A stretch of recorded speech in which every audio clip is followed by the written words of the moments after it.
Baik, Assalamualaikum warahmatullahi wabarakatuh. Waalaikumsalam. Selamat siang Pak Waji selaku dosen pembimbing seminar, Pak Gatot selaku dosen penguji, dan Bu Ritma selaku penguji guru.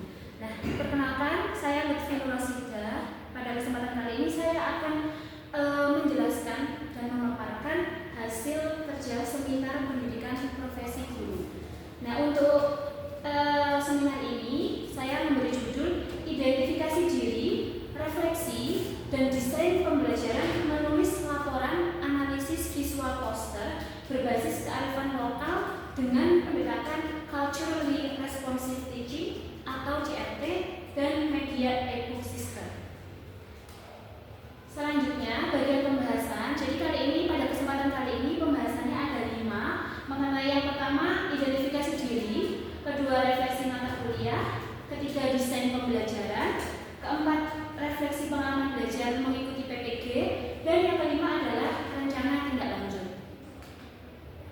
Nah, untuk bagian pertama ini mengenai identifikasi diri, visi untuk pendidikan Indonesia. Jadi visi saya untuk pendidikan Indonesia adalah terciptanya pendidikan yang mampu membentuk generasi masa depan yang berkarakter, mapan intelektual, dan adaptif dalam menghadapi tantangan pendidikan. Maksudnya berkarakter di sini adalah memiliki kepribadian yang unggul, sikap sopan santun, dan lain sebagainya. Kemudian mapan intelektual berarti siap dalam berpikir secara kritis dan seperti itu. Terus yang bagian ketiga adaptif. Adaptif itu berarti mampu menyesuaikan dengan perubahan-perubahan yang terjadi.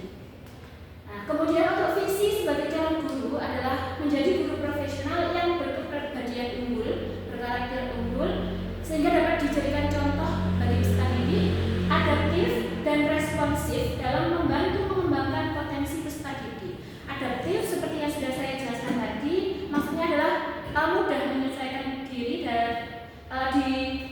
dalam perubahan-perubahan yang terjadi. Kemudian responsif berarti memiliki kepekaan atau kepedulian terhadap kondisi yang dialami oleh peserta didik. Seperti yang kita tahu, peserta didik kan memiliki karakteristik yang bermacam-macam. Kemudian hal yang akan saya lakukan untuk mencapai visi yang pertama adalah menunjukkan sikap yang menjadi teladan bagi peserta didik. Nah, hal ini bertujuan untuk membentuk karakter peserta didik agar menjadi baik dan sesuai dengan nilai-nilai yang berlaku di dalam masyarakat. Kemudian mendukung dan mengarahkan peserta didik untuk dapat mengembangkan kemampuan akademik dan non-akademik. Berarti ini memfasilitasi peserta didik untuk dapat mengembangkan potensi yang dimiliki. Kemudian tidak menutup diri untuk terus mengembangkan keterampilan sesuai dengan kemajuan teknologi. Ini merupakan cerminan dari visi yang adaptif tadi. Jadi selalu berusaha untuk menyesuaikan diri.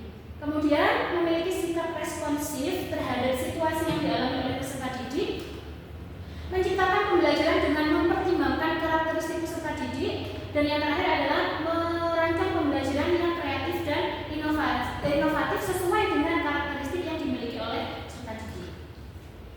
Kemudian pandangan awal saya tentang makna guru, menurut saya guru merupakan sosok dan juga profesi yang tidak hanya bertugas untuk mengajar saja, namun juga mendidik. Guru tidak hanya bertugas mentransfer ilmu saja, tetapi juga membantu peserta didik dalam mengembangkan karakter, membentuk karakter yang sesuai dengan nilai-nilai di masyarakat. Kemudian untuk refleksi mata kuliah, saya telah merefleksi 11 mata kuliah. Nah, saya memilih salah satu mata kuliah yang bermakna. Mata kuliahnya adalah Filosofi Pendidikan Indonesia. Yang kebetulan ini diampu oleh Pak Gatot. Nah, dalam Filosofi Pendidikan Indonesia ini ada 5 topik: perjalanan pendidikan nasional, dasar-dasar pendidikan Ki Hajar Dewantara, identitas manusia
pembelajarannya adalah laporan analisis poster. Ini di kelas 9, elemennya menulis, sedangkan capaian pembelajarannya adalah peserta didik mampu menulis gagasan, pikiran, pandangan, arahan atau pesan untuk berbagai tujuan secara logis, kritis, dan kreatif. Untuk tujuan pembelajarannya adalah peserta didik mampu menulis laporan analisis visual poster secara kritis. Nah, ini indikatornya meliputi 3 macam, yaitu peserta didik mampu menganalisis kesesuaian penggunaan ejaan dan tanda baca, kemudian kesesuaian gambar, dan kesesuaian informasi.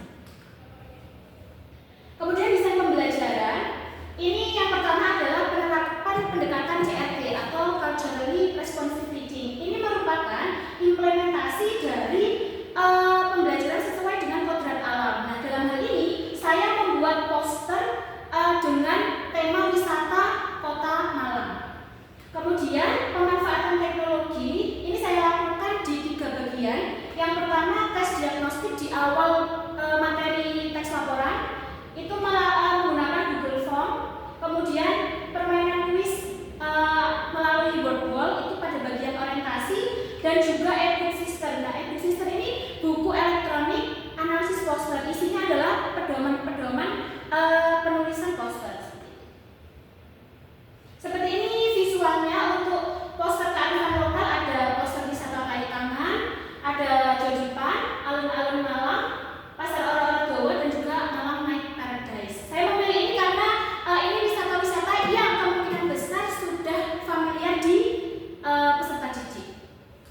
Seperti itu. Kemudian ini untuk integrasi teknologinya, untuk implementasi kodrat zaman. Ini untuk Google Form-nya. Kemudian ini aplikasi boardwalk.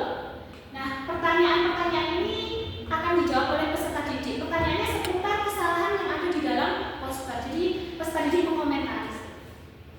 Kemudian ini buku analisisnya. Jadi di sini ada apa saja hal yang harus dianalisis peserta didik. Misalkan penggunaan tanda baca. Di situ ada misalnya penggunaan titik itu untuk apa aja, penggunaan koma untuk apa aja, itu ada di sini. Nah, peserta didik nanti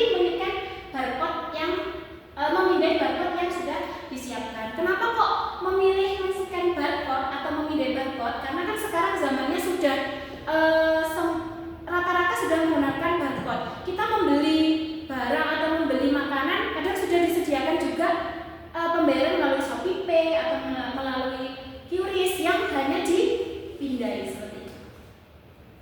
Nah, ini untuk implementasi desain pembelajarannya. Pada kegiatan pemberian rangsang ini kebetulan memakai metode atau model pembelajaran discovery learning. Jadi untuk pemberian rangsang saya menggunakan permainan kuis Temukan Aku judulnya. Ini untuk mencari kesalahan yang ada dalam poster. Kemudian untuk implementasi kodrat alam dan zaman ada di pengumpulan data. Ini di bagian wisata Kota Malang. Itu merupakan implementasi dari kodrat alam, pembelajaran sesuai dengan kodrat alam. Kemudian yang bagian scan barcode atau memindai barcode e-book sister ada di bagian sini, yang bagian D. Peserta didik melakukan kegiatan scan barcode untuk menggunakan media e-book. Ini pengintegrasian teknologi dalam pembelajaran sebagai implementasi pembelajaran sesuai dengan kodrat zaman. Kemudian pengalaman belajar mengikuti PPG. Saya telah mengikuti PPG sekitar kurang lebih dari bulan Januari. Nah, saya mendapatkan banyak sekali pengalaman di sini. Salah satunya adalah mengenai tes diagnostik yang harus dilakukan untuk mengetahui karakteristik peserta didik. Jujur saja, dulu waktu sebelum ikut PPG, saya belum pernah melakukan tes diagnostik kepada peserta didik di sekolah yang dulu. Jadi ini merupakan hal yang baru, pengalaman baru bagi saya. Nah, kemudian merancang pembelajaran dengan culturally responsive teaching. Jadi menggandeng budaya atau lingkungan yang ada dalam diri peserta didik sehingga pembelajaran menjadi lebih relevan. Kemudian merancang pembelajaran dengan pengintegrasian teknologi. Nah, selain culturally responsive teaching, saya juga belajar mengenai pendekatan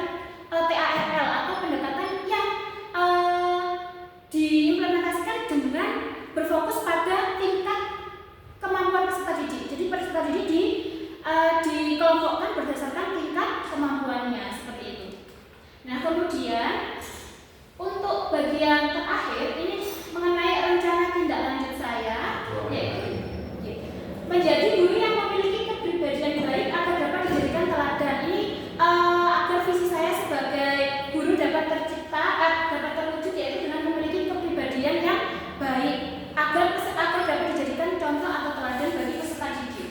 Kemudian melakukan tes diagnostik untuk mengetahui karakteristik peserta didik, terus menerapkan pendekatan CRT seperti yang sudah saya jelaskan tadi, dan pemanfaatan teknologi. Kemudian mengikuti seminar dan pelatihan yang dapat mengasah keterampilan saya dalam menciptakan pembelajaran yang sesuai dengan karakteristik peserta didik. Nah, ini cerminan dari visi saya yang bersifat adaptif. Jadi harus selalu menyesuaikan diri, tidak menutup diri untuk terus mengasah kemampuan